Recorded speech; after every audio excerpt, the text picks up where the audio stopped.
Alam nyo na ba ito? Kung hindi pa, turuan kita.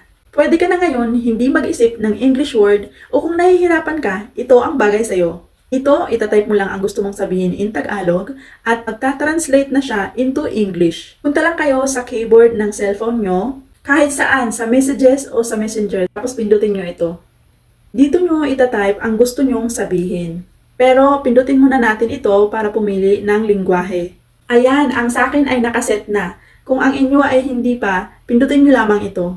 At pumili ng lingwahe na gusto nyong ilagay. At pumili naman kung anong lingwahe sa pag-translate. So ngayon, subukan natin mag-type ng kamusta ka. And let us see kung tama ang translation niya into English. So, tama naman at napakadali lang. Kaya mga mi, kung nahihirapan kayo sa mga kachat nyo sabihin in English, subukan nyo na ito. Madali lang naman, di ba? Sa ibang Android phone pala, ito